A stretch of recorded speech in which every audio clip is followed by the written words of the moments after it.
Mama Osato was the most popular food vendor in Benin City, Edo State. Her restaurant was not just a place to eat, it was an experience. From morning till night, the small but lively spot was always crowded, filled with customers from all walks of life.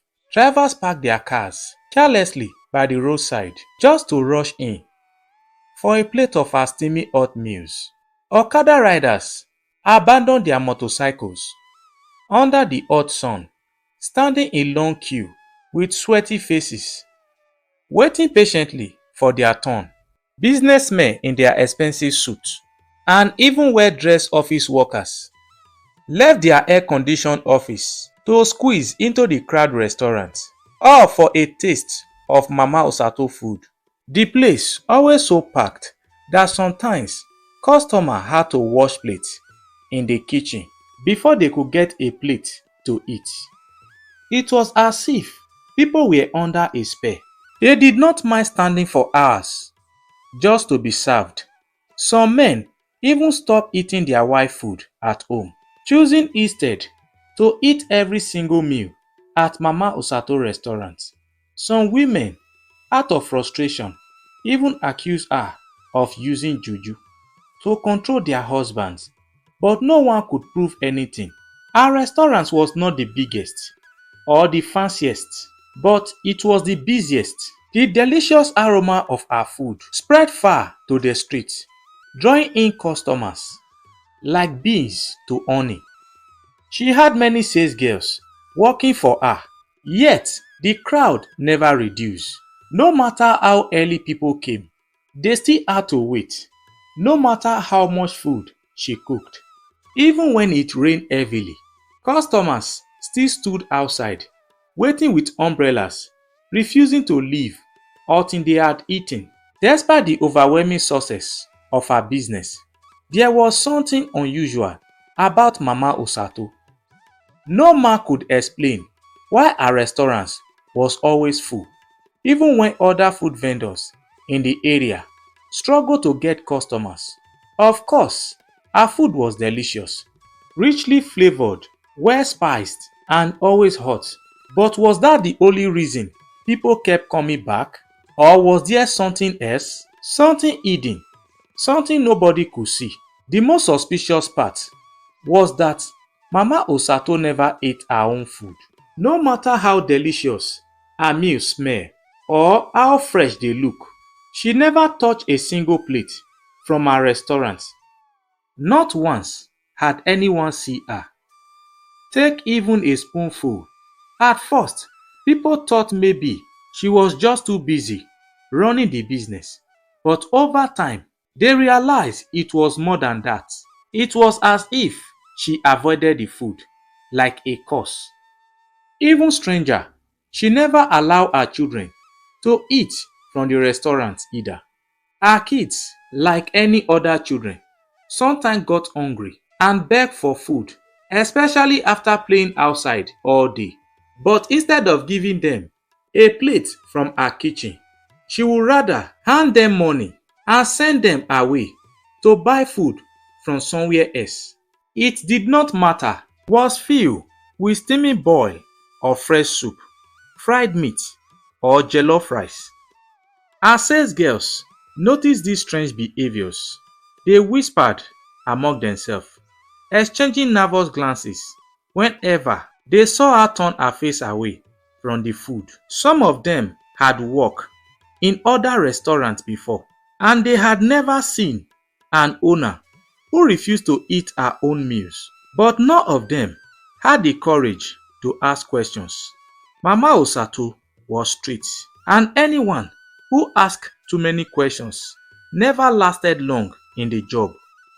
Mama Osato was wealthy, extremely wealthy. People in the community could not stop talking about her success. Just a few years ago, she was hawking food on the streets, under the scorching sun, carrying heavy trays of rice and beans on her head, struggling to make ends meet. Back then, she looked tired and defeated, like a woman battling with life itself. But now, she owned the biggest restaurant in the area, one that never lacked customers. She drove expensive cars, wore the finest clothes, and even built a massive mansion that stood like a palace in the neighborhood. Even the local pastors noticed her rise to riches.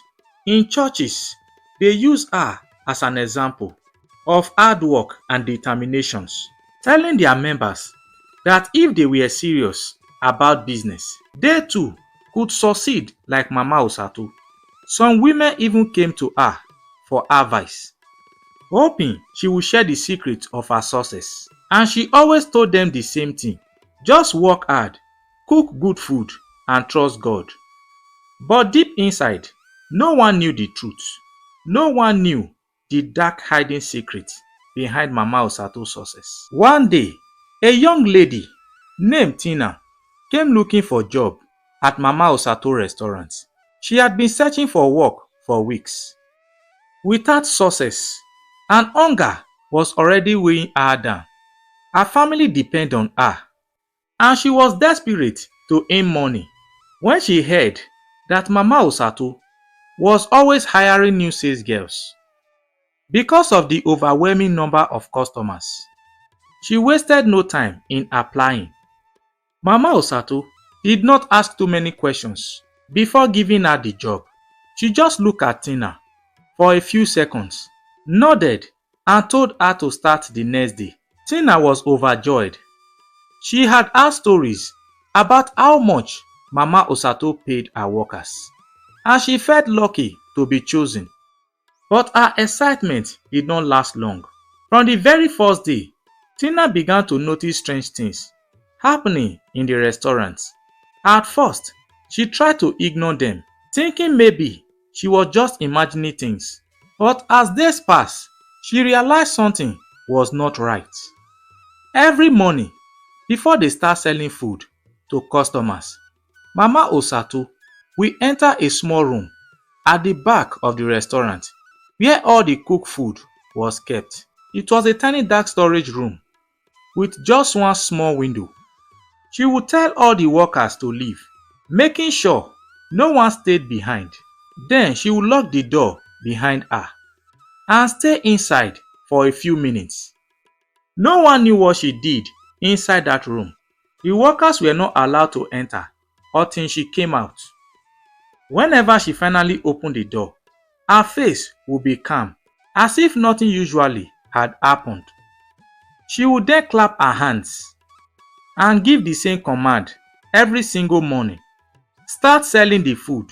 At first, Tina did not think so much about it. Maybe she was just checking the food or making sure everything was in order. But soon, she noticed something strange. No matter how much food they cook, it never finished. Even when the restaurant was packed with customers from morning till night, the food never seemed to run out. One evening, after a particular busy day, Tina and the other sales girls gathered in a corner to talk. They were exhausted from attending to customers. No stop. One of the girls, Joy, sighed and shook her head. Have you ever wondered why our food never finishes? She whispered. Even on the busiest day, there is always enough. Tina's heart skipped a beat. She had been thinking the same thing, but had been too scared to voice out. Now that Joy had said it, she felt a chill run down her spine. Something was definitely not right with Mama Osato food. Tina found this behavior suspicious. Why did Mama Osato always lock herself inside a small room before they start selling food? What was she doing in there? And why did the food never seem to finish, no matter how many customers came? She could not shake off the uneasy feeling in her heart. Something was wrong. She decided to ask her fellow sales girls about it. Maybe they knew something. But when she brought up the topic, their reaction made her even more suspicious. Some of the girls looked away immediately, refusing to meet her eyes. Others exchanged nervous glances, as if she had spoken about something forbidden. A few of them whispered, "Just do your work and stop asking questions," while some even warned her, "If you like your job, do not poke your nose where it does not belong."